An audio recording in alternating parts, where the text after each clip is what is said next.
Hello everyone, this is Ryan Bernard, Game Director on Tom Clancy's The Division. And today we're very excited to give you this exclusive walkthrough where we're going to follow a team of 3 players as they move through the Dark Zone. So here we have our group of 3 agents, Ryan, Megan, and Bronson, and we're going to be following them as they enter this very dangerous area in search of some awesome loot. Ryan is set up as the healer for the group, so he's got support skills loaded with Pulse and Healing Grenade. Megan is DPS, so she's got the Seeker Mine and Sticky Bomb loaded up. And Bronson's going to be taking the brunt of the punishment, so he's got Pulse as well and the turret, so he can keep the attention of the enemies during firefights. After the virus broke out, the Dark Zone was originally set up as a quarantine zone in the middle of Manhattan to contain the sick, but things rapidly went out of control, and there was a massive blackout and the military had to evacuate. They had to leave their most powerful gear and weapons inside the Dark Zone, so this loot is extremely valuable to you as a player. But this also means that it's the most dangerous place in the game. This loot attracts a lot of attention, including other real players. The Dark Zone is a multiplayer gameplay space in our world, which you can seamlessly enter without any loading screens. Outside of the Dark Zone, you can play in teams of up to 4, but once inside, you can decide to collaborate with other agents or betray them, kill them, and take their loot. As we climb the wall to enter, you can see the UI starts to cut out, because once inside the Dark Zone, we lose our connection to the outside world. And this area is highly contaminated, so we can see the players put on their masks to protect themselves from the virus, and then they're set to go.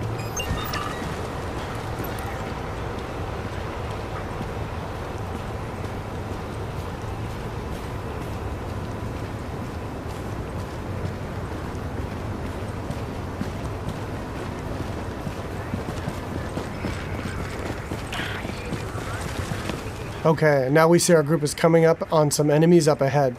As we get closer, we can see that these are actually part of the Rikers faction. And this is a group of convicts which, after the virus broke out, escaped the prison and have flooded into Manhattan to take advantage of the chaos.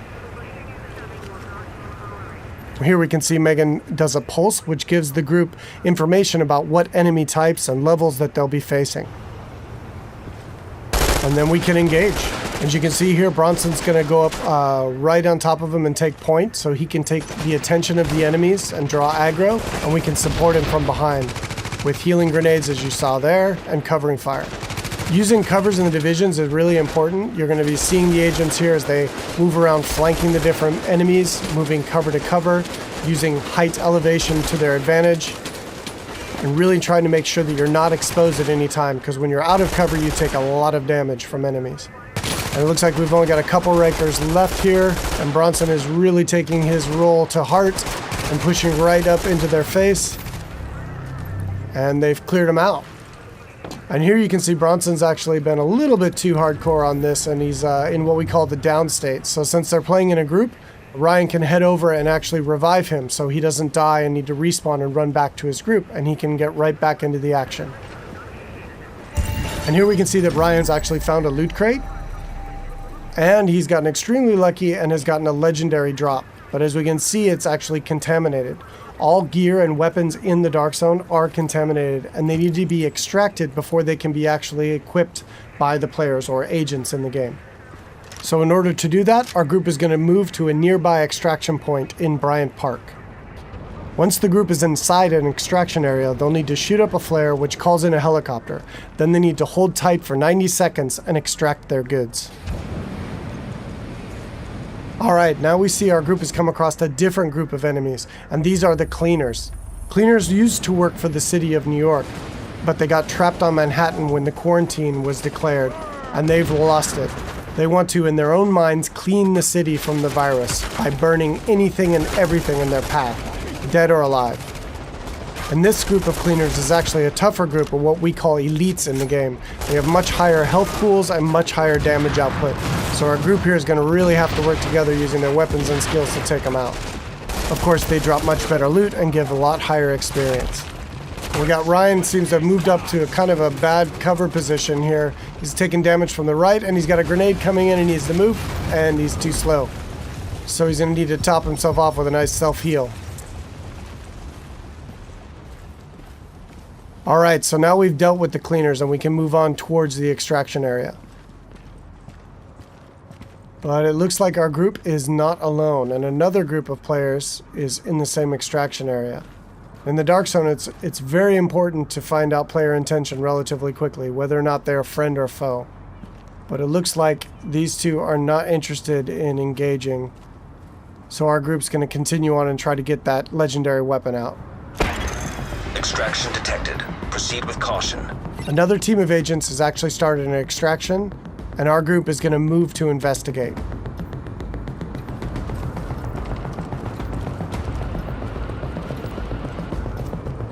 And as they come around, we do indeed see that an extraction is taking place, and they got about a minute left on their timer before the helicopter shows up. But we don't see the extracting team.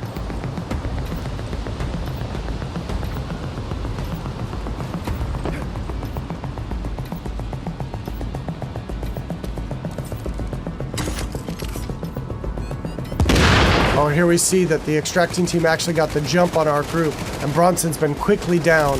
And since they engaged on us, they have now been flagged as rogue, which puts a big bounty on their back for a certain period of time. Luckily, Bronson was able to make it back to our group, and we were able to quickly revive him and get him back up into the fight. And now we've got some PvP chaos happening. And here we see Ryan throws out another healing grenade to heal up both of his teammates as they're flanking around to the left to try to get better position on these rogue agents. 15 seconds. Alright, we see Megan's going to throw out another pulse, which really gives us good positioning on their locations. And here we can see another downside to going rogue in the Dark Zone. They have attracted another group of players, which is helping us take down this rogue group. And there we go. And of course, when you die in the Dark Zone, you drop any contaminated gear that you're currently carrying. It looks like the two groups now can divvy up the goods that they got from this rogue group. It looks like they've decided to just take out the new players and take all of the loot for themselves.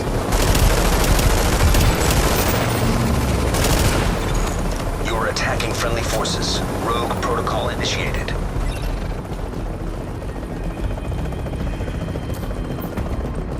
So now in order to secure this loot, to make sure it's theirs, they need to complete an extraction. So now our team has 90 seconds to control this area and to stay alive to get their loot out when the helicopter arrives. And you can see them fanning out into good cover positions here in case any other players come into the area or those groups that we engaged come back.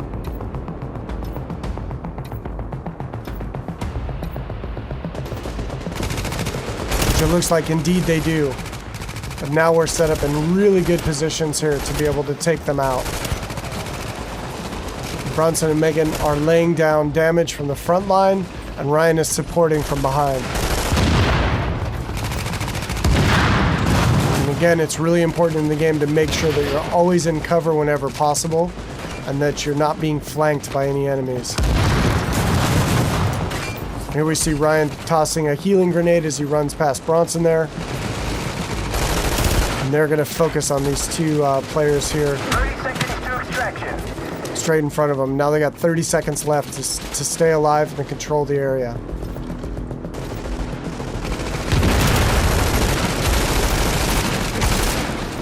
And that was some nice coordination there. It looks like a double kill coming off. All right, and they dealt with the other group yet again, and now the helicopters arrived, so they were able to survive and be able to get their loot out, and will head back to their base of operations.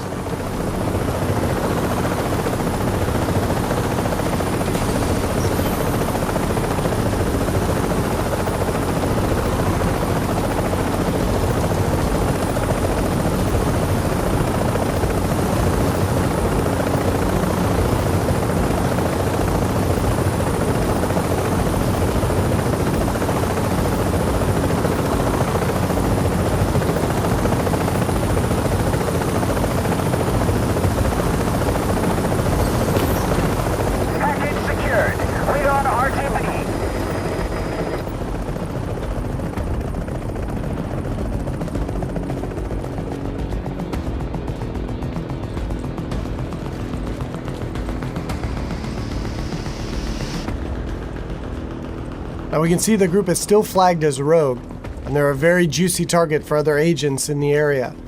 So they really should leave this area quickly and decide where to head out to next.